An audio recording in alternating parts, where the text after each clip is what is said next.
This stuff is like 64 cents a foot. And out of each foot, you can make like 3 pendants or 2 pairs of earrings. So it's like amazing.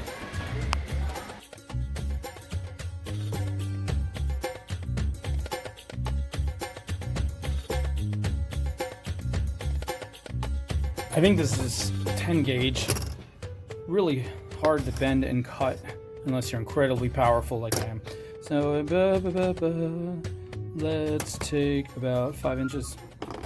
And if you have to use regular cutters and you don't have powerful cutters, just squeeze as hard as you can, and you're probably just going to dent it, turn it, squeeze as hard as you can. You're going to dent it, turn it, squeeze as hard as you can. Especially if you have these dainty little princess cutters. And then what you're doing is you're basically scoring it and then bend it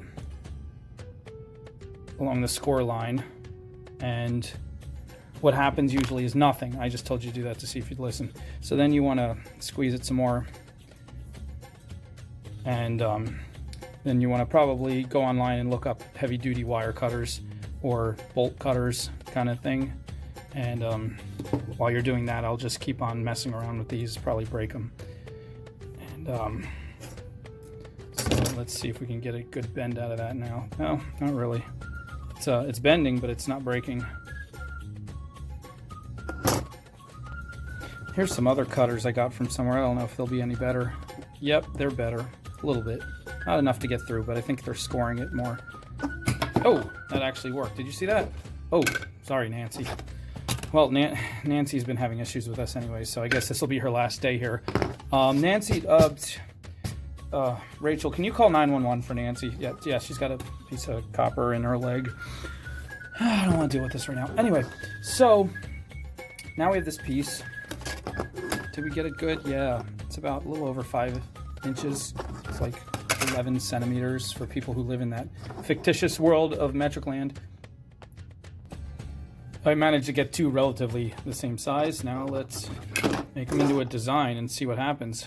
So I'm just going to treat it like a regular piece of wire and see if I can turn this into a swirl.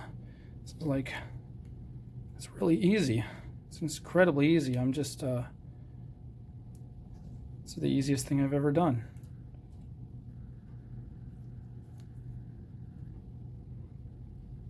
It's got some good leverage on that, and then pull it back. Ugh.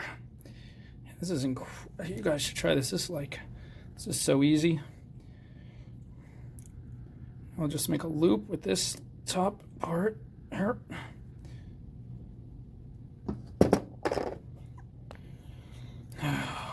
Camera was running out of battery. I had to plug it in. This is so easy. All right, we're making progress. I'm gonna make that loop. That loop is gonna come around somehow. Don't know how. Squeeze it. We'll squeeze it like that. There we go. It just slipped. Now we're slipping again. Doing a good job slipping. Let's try it. This, push it. It's going nowhere. Okay. Oh yeah, this is a good way to ruin your wrists. So I suggest you all guys all try this. I was going to do earrings. I don't think I want to do this twice. I'm going to just make this a pendant. This is going to be an amazing pendant. Somebody better pay a lot of money for it or I'm going to be angry.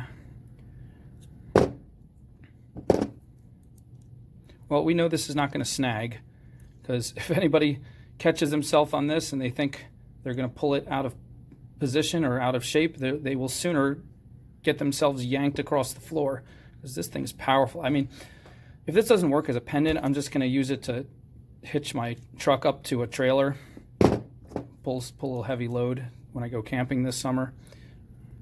Oh, finally. Okay, I got that together. It's not the shape I want exactly, but I want that to roll more. Is it going to roll? Probably not without hating me. Can I pinch it more? Be careful you don't slip and like stab yourself with the pliers, or just really wants to stay like that.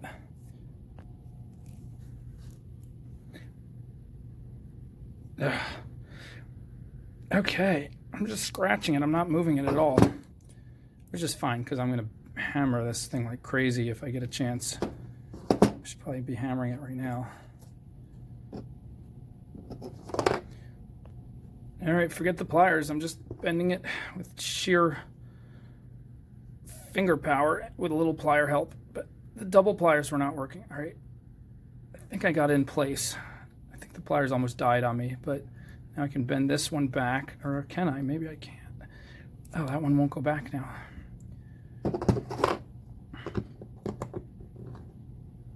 Aha! Using the table as leverage. Okay, but now we want this one still rolled forward more. Oh. Okay, using these more powerful pliers, I managed to get close enough to what I want. Maybe I can get this part tighter too now. I'm going to be really greedy now that I got that one finally moved. Oh, yeah. Pressing it on the table. You can't see. Only I can see what's happening, but it's really working. All right. Now if we can pull these two together. Okay. Getting a little bit more of a swirl there, which is what I wanted. And you might say, oh yeah, but you're putting marks all over. That's okay, because we're going to hammer the crap out of those in a minute. Okay, I think that's good. All right, let's see if we can hammer it. Okay, we got some wood. We're on a hard tile floor with concrete underneath, but we don't want to crack the tiles. So we got wood, got some leather. There's our baby anvil that we had to unfortunately steal from a baby anvil orphanage, but we paid them handsomely, and they were raising the baby anvil as if it was our own. So let's see if this works. Let's get this on here, and oh yeah.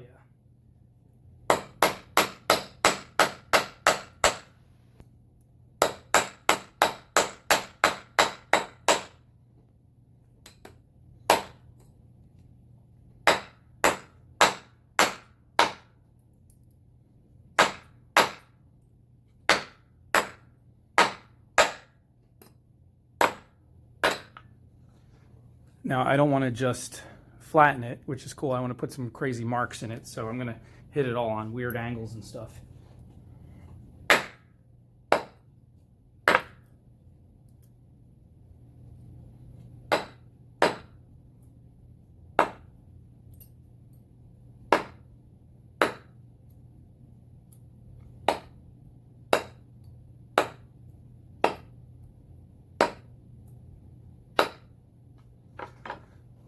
I'm finding that if you want to get the hammer marks to really go where you want, you really got to hold it with your finger. Just make sure you don't hit your finger.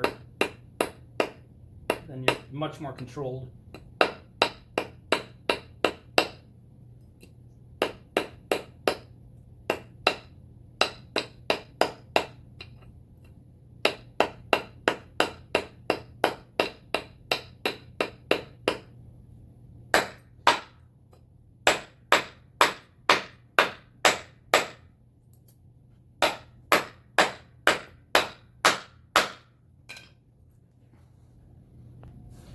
Not bad, not bad. Let's see if we can squeeze a little more tighter.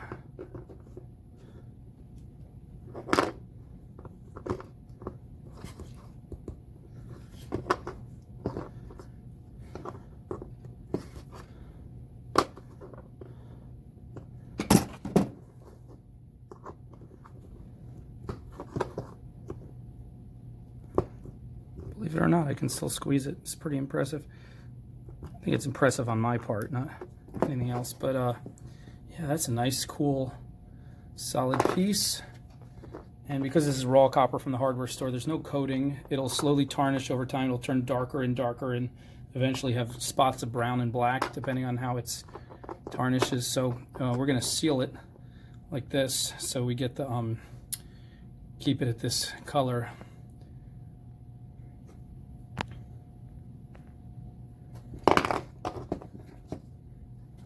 That was fun. I think this one I'm going to make into a bracelet. I think that's big enough. Yeah. Let's do that right now. You guys have been waiting.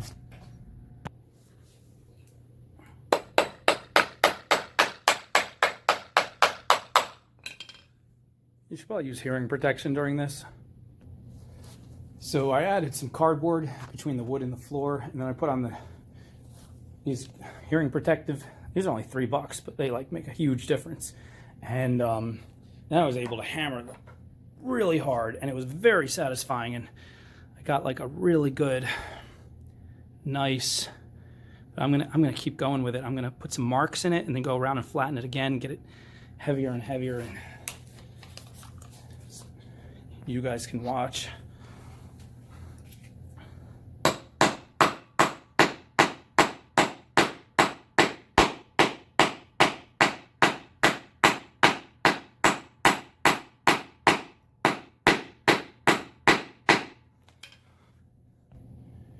Now you want to sand.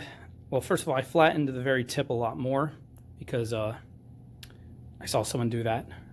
So this very tip here is flattened quite a bit. But then you have these a nice sharp edge. You want to take some sandpaper and just sand that out. So once I find sandpaper, I'll do that.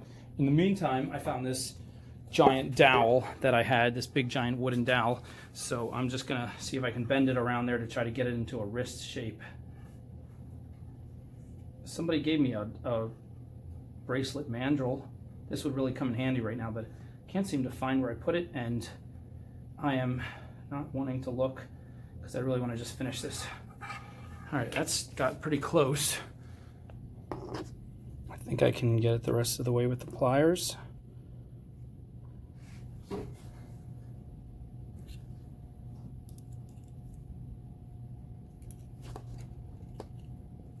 A lot more leverage here than I did before when this tiny little guy. Now, I didn't put any hammer marks on this.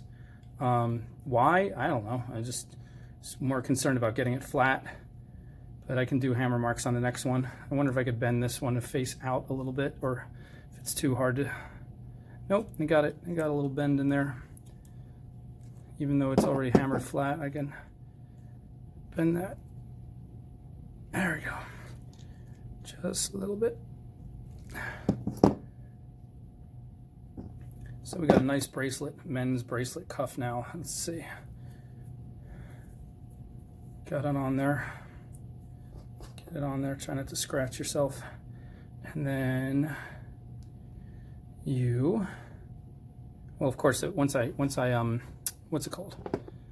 Once I sand the edges here, then it's not going to scratch anyone. But that's kind of cool, right? I think I can get an even heavier gauge and enjoy this, make a nice fat bracelet.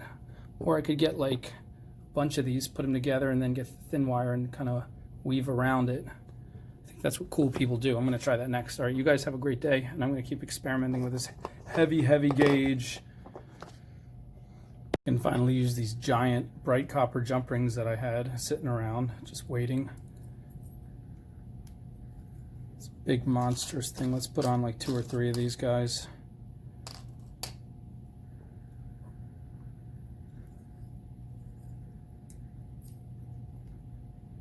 And then get ourselves a nice heavy leather cord, nice fat heavy leather cord. Putting a brown and tan suede together for this. I think that'll be a nice combo. When you have 2 cords like this, you don't need 2 clasps and 2 sets of chain, so you wrap one around the other. Find out which one is bigger. If one is bigger, or either way, you just tie it around, make a knot, put dab of super glue in there so it doesn't come undone, and then cut the end off.